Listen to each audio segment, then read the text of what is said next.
नमस्कार, स्वागत है आप सभी का दूरदर्शन न्यूज पर। मैं हूं आपके साथ कृतिका। सांकेतिक भाषा के इस खास बुलेटिन को लेकर हाजिर हूं और मेरे साथ है मेरी सहयोगी मनीषा, जो सांकेतिक भाषा के जरिए खबरों को आप तक पहुंचाएंगी। तो चलिए शुरुआत करते हैं इस खास बुलेटिन की और सबसे पहले एक नजर सुर्खियों पर।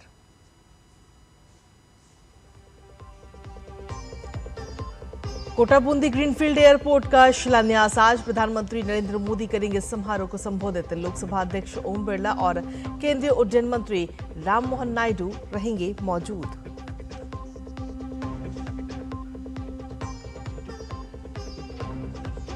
पश्चिम बंगाल में एसआईआर की प्रक्रिया तेज। आज पहुंचेंगे ओडिशा और झारखंड के 200 न्यायिक अधिकारी। प्रक्रिया के खिलाफ धरने पर बैठी सीएम ममता। भाजपा ने कहा घुसपैठियों को बचाने और वोट बैंक बनाने के लिए दे रही धरना।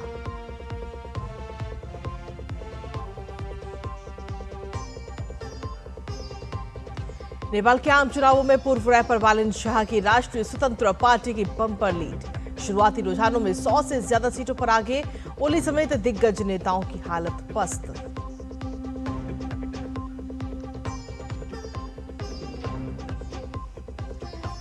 अमेरिका के राष्ट्रपति डोनाल्ड ट्रंप की ईरान को कड़ी चेतावनी। कहा संघर्ष को खत्म करने के लिए बिना किसी शर्त के आत्मसमर्पण करे तेहरान।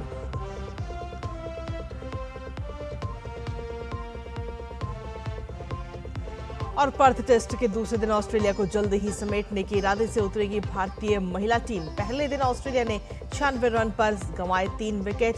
भारत की पहली पारी में 198 रन पर सिमटी।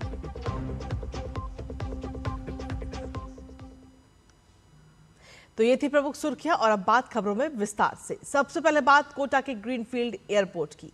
कोटा के ग्रीनफील्ड एयरपोर्ट का सपना अब हकीकत में बदलने जा रहा है। जी हां, आज कोटा बूंदी ग्रीनफील्ड एयरपोर्ट का शिलान्यास होगा और इस परियोजना की अनुमानित लागत 1507 करोड़ रुपए है।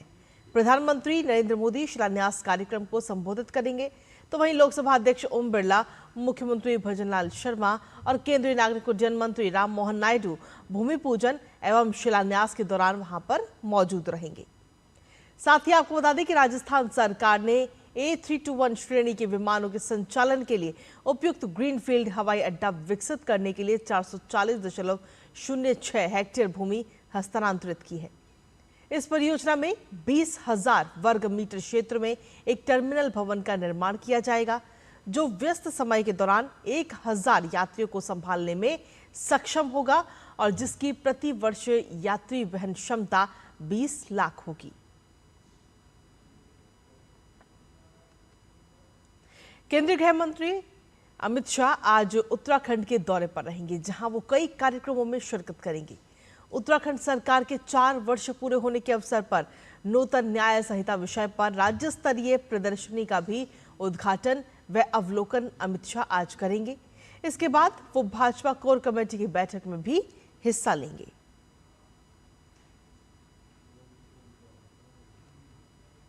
पश्चिम बंगाल में जारी एसआईआर प्रक्रिया में सुप्रीम कोर्ट के आदेश के बाद अब ओडिशा और झारखंड के 200 न्यायिक अधिकारी जुड़ने जा रहे हैं।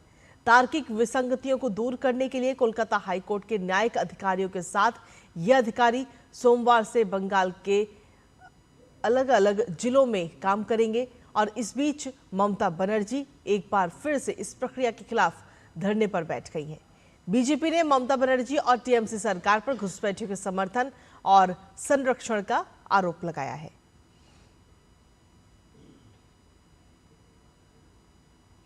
पश्चिम बंगाल के वीरभूम जिले के बोलपुर में भारतीय जनता पार्टी की परिवर्तन यात्रा पर हमले की घटना सामने आई है और आरोप है कि इस दौरान तृणमूल कांग्रेस के कुछ कार्यकर्ता बम और धारदार हथियार लेकर भाजपा कार्यकर्ताओं की ओर दौड़ पड़े, जिससे कार्यक्रम के दौरान अफरा तफरी मच गई। इस घटना को लेकर विष्णुपुर से भाजपा सांसद सौमित्र खान ने चुनाव आयोग को पत्र लिखा है। उन्होंने मुख्य चुनाव आयुक्त से शिकायत करते हुए कहा कि यह हमला लोकतांत्रिक प्रक्रिया पर गंभीर हमला है। इसके साथ ही खान ने आरोप लगाया कि घटना के बाद भी प्रशासन की ओर से उचित कार्रवाई नहीं की गई। उन्होंने ये भी कहा कि केंद्रीय बलों को स्वतंत्र रूप से काम करने से रोका जा रहा है, जबकि राज्य पुलिस तृणमूल कांग्रेस के निर्देशों पर काम करती नजर आ रही है। भाजपा सांसद ने चुनाव आयोग से मामले में हस्तक्षेप कर निष्पक्ष कार्रवाई सुनिश्चित करने की मांग की है।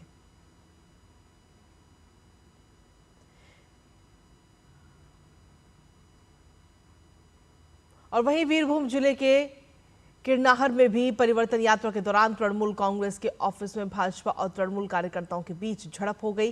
राज्य पुलिस ने झड़प रोकने और भीड़ को हटाने के लिए बीच बचाव किया।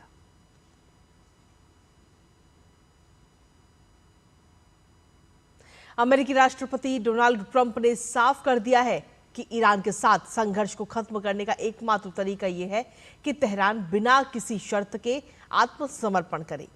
ट्रंप ने तेहरान के साथ नई बातचीत से भी इनकार कर दिया है। उन्होंने सोशल मीडिया पर लिखा कि ईरान के साथ किसी भी तरह की डील तभी संभव है जब वो अनकंडीशनल सरेंडर करे और इसके बाद एक बेहतरीन नेतृत्व चुना जाएगा।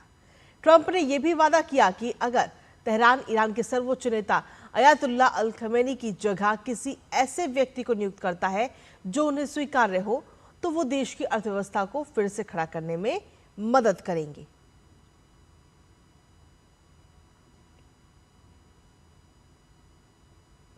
पांच मार्च को नेपाल में आम चुनाव के मद्देनजर वोटिंग के बाद अब मतगणना जारी है, जिसमें अब तक सामने आए आंकड़ों के अनुसार पूर्व रैपर बालेंद्र शाह की राष्ट्रीय स्वतंत्र पार्टी बड़ी जीत की ओर बढ़ रही है। शुरुआती रुझानों में पार्टी 100 से ज्यादा सीटों पर आगे चल रही है। आरएसपी के इस शानदार प्रदर्शन का मतलब है कि नेपाल के अगले प्रधानमंत्री बालेंद्र शाह हो सकते हैं। साथ ही आपको बता दें कि 35 वर्षीय बालेंद्र शाह एक युवा नेता हैं और नेपाली यूथ के बीच काफी लोकप्रिय भी हैं। इस चुनाव में उनकी पार्टी ने नौकरियां पैदा करने और आर्थिक विकास का वादा किया। 2022 में राजधानी काठमांडू के मेयर बनकर उन्होंने अपने राजनीतिक करियर की शुरुआत की थी।